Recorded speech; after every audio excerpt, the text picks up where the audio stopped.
ആകാശവാണി.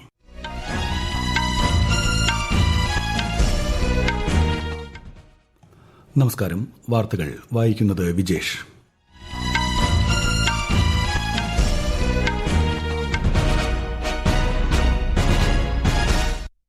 പ്രധാന വാർത്തകൾ. നിർണായക ധാതുക്കളുടെ വിതരണ ശൃംഖലകൾ സുരക്ഷിതവും കൂടുതൽ വിശ്വാസയോഗ്യവുമാക്കുന്നതിന് ലോകരാഷ്ട്രങ്ങൾ ഒരുമിച്ച് പ്രവർത്തിക്കണമെന്ന് വിദേശകാര്യമന്ത്രി എസ് ജയശങ്കർ.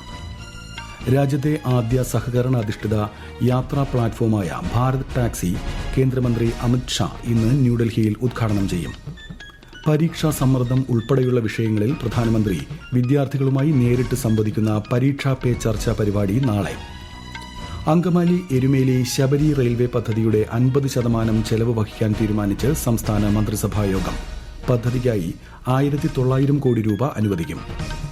കേരളത്തിൽ SIRന്റെ ഭാഗമായുള്ള ഹിയറിംഗിലൂടെ 19,021 പേർ വോട്ടർ പട്ടികയിൽ നിന്ന് പുറത്തായതായി മുഖ്യ തെരഞ്ഞെടുപ്പ് officer Rathan U Kelkar. Under 19 ഏകദിന ക്രിക്കറ്റ് ലോകകപ്പിന്റെ ഫൈനലിൽ കടന്ന് India. Santosh trophy football semi final മത്സരങ്ങൾ ഇന്ന് അസമിൽ. വാർത്തകൾ വിശദമായി. രാഷ്ട്രപതിയുടെ അഭിസംബോധനയിന്മേലുള്ള നന്ദി പ്രമേയ ചർച്ച പാർലമെന്റിന്റെ ഇരുസഭകളിലും ഇന്ന് തുടരും. വിവിധ വിഷയങ്ങളെ ചൊല്ലിയുള്ള പ്രതിപക്ഷ ബഹളത്തെ തുടർന്ന് ലോക്സഭയിൽ ഇന്നലെയും നടപടികൾ തടസ്സപ്പെട്ടിരുന്നു. ഒഡീഷ സന്ദർശനം തുടരുന്ന രാഷ്ട്രപതി ദ്രൌപദി മുർമു ഇന്ന് സിമി ലിപാൽ കടുവ സംരക്ഷണ കേന്ദ്രം സന്ദർശിക്കും. മേഖലയിലെ ആദിവാസി സ്ത്രീകളുമായി ശ്രീമതി മുർമു ആശയവിനിമയം നടത്തും. ജന്മനാടായ പഹാഡ്പൂർ സന്ദർശിക്കുന്ന രാഷ്ട്രപതി SLS മെമ്മോറിയൽ സ്കൂളിലെ വിദ്യാർത്ഥികളുമായും സംവദിക്കും. ഒഡീഷ സർക്കാർ സംഘടിപ്പിക്കുന്ന ബ്ലാക്ക് സ്വാൻ സമ്മിറ്റ് ഇന്ത്യയിൽ രാഷ്ട്രപതി നാളെ പങ്കെടുക്കും.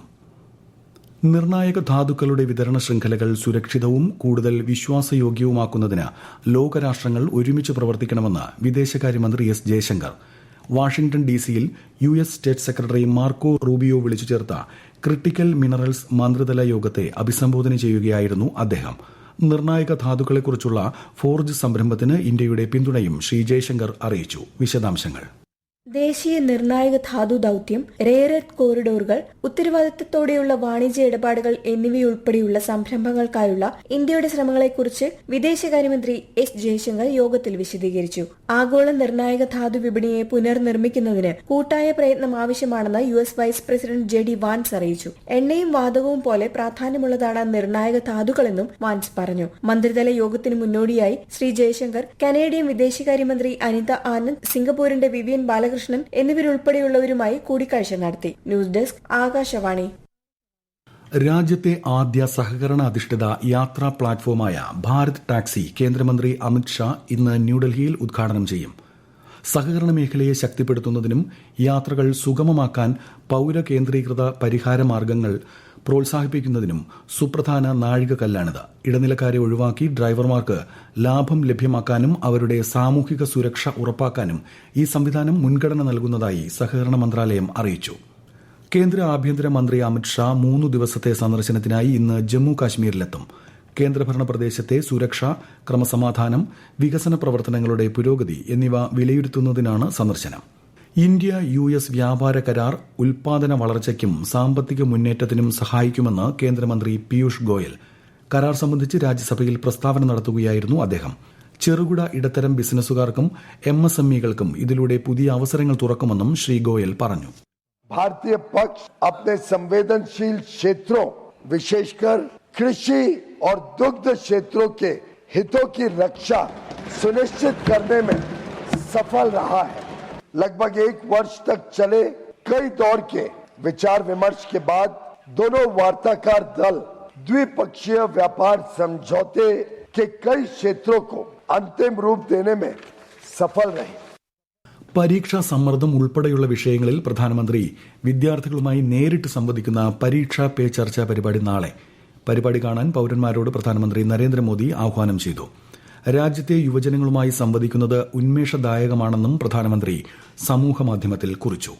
ഈ വാർത്തകൾ ആകാശവാണിയിൽ നിന്ന്. ആകാശവാണി വാർത്തകളും വാർത്താ അധിഷ്ഠിത പരിപാടികളും All India Radio News Thiruvananthapuram YouTube ചാനലിലും @all India Radio News Thiruvananthapuram Facebook പേജിലും AIR ന്യൂസ് തിരുവനന്തപുരം ഇൻസ്റ്റഗ്രാം അക്കൌണ്ടിലും @AIR ന്യൂസ് TVM X ഹാൻഡിലും ലഭ്യമാണ്. 15ാം കേരള നിയമസഭയുടെ 16ാമത് സമ്മേളനം പുരോഗമിക്കുന്നു. നടപ്പ് സാമ്പത്തിക വർഷത്തെ ബജറ്റിലേക്കുള്ള അന്തിമ ഉപധനാഭ്യർത്ഥനകളെ സംബന്ധിച്ച ചർച്ചയും വോട്ടെടുപ്പും ഇന്ന് നടക്കും. നാളെ മുതൽ ഈ മാസം 22 വരെ സഭ ചേരുന്നതല്ല. അങ്കമാലി എരുമേലി ശബരി റെയിൽവേ പദ്ധതിയുടെ 50% ചെലവ് വഹിക്കാനും ഇതിനായി 1900 കോടി രൂപ കിഫ്ബി വഴി നൽകാനും സംസ്ഥാന മന്ത്രിസഭായോഗം തീരുമാനിച്ചു. 110 കിലോമീറ്റർ ദൈർഘ്യമുള്ള ഈ റെയിൽപാത ശബരിമല തീർത്ഥാടകർക്ക് സുരക്ഷിതവും സൌകര്യപ്രദവുമായ യാത്രാമാർഗം ഒരുക്കുന്നതിനൊപ്പം എറണാകുളം, ഇടുക്കി, പത്തനംതിട്ട ജില്ലകളിലെ കിഴക്കൻ മലയോര മേഖലകളുടെ സാമ്പത്തിക വളർച്ചയ്ക്ക് വലിയ ഊർജ്ജം പകരും. പദ്ധതിക്ക് ആവശ്യമായ ഭൂമി ഏറ്റെടുക്കൽ നടപടികൾ ആരംഭിക്കാൻ റവന്യൂ അധികാരികൾക്ക് നിർദ്ദേശം നൽകി. ഇക്കാര്യം കേന്ദ്ര റെയിൽവേ മന്ത്രാലയത്തെ അറിയിക്കാനും സംസ്ഥാന മന്ത്രിസഭ തീരുമാനിച്ചു. കേരളത്തിൽ SIRന്റെ ഭാഗമായുള്ള ഹിയറിംഗിലൂടെ 19,021 പേർ വോട്ടർ പട്ടികയിൽ നിന്ന് പുറത്തായതായി മുഖ്യ തെരഞ്ഞെടുപ്പ് officer Rathan U Kelkar.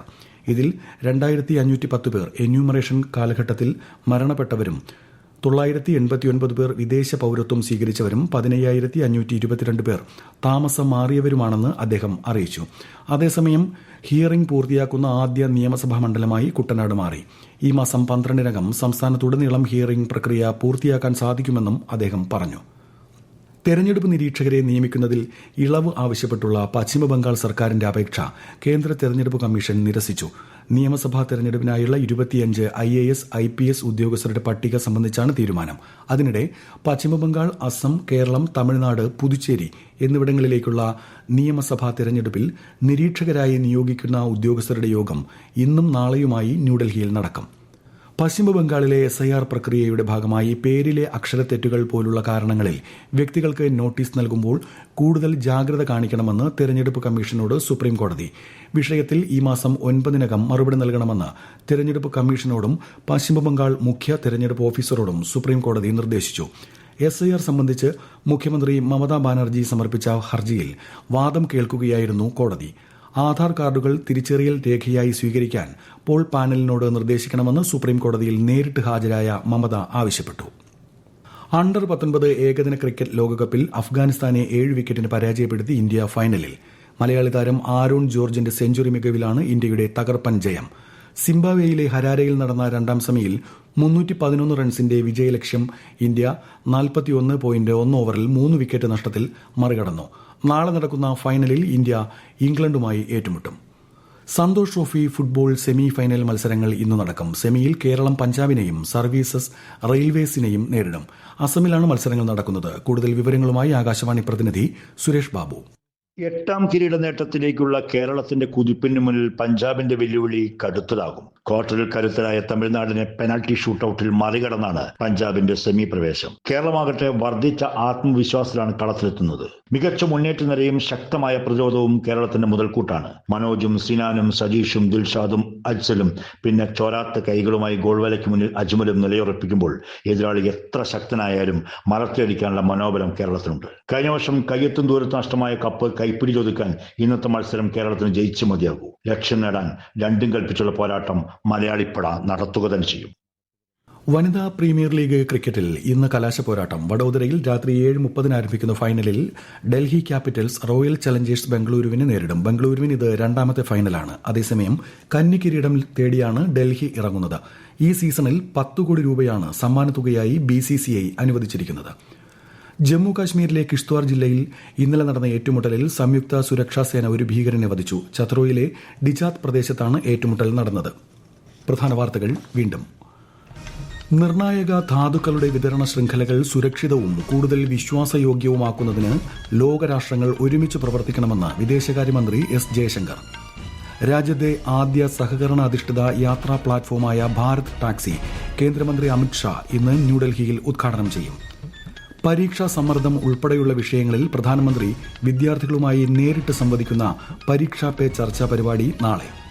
Angamaly Erumeli Sabari railway പദ്ധതിയുടെ 50% ചെലവ് വഹിക്കാൻ തീരുമാനിച്ച് സംസ്ഥാന മന്ത്രിസഭായോഗം. പദ്ധതിക്കായി 1900 കോടി രൂപ അനുവദിക്കും.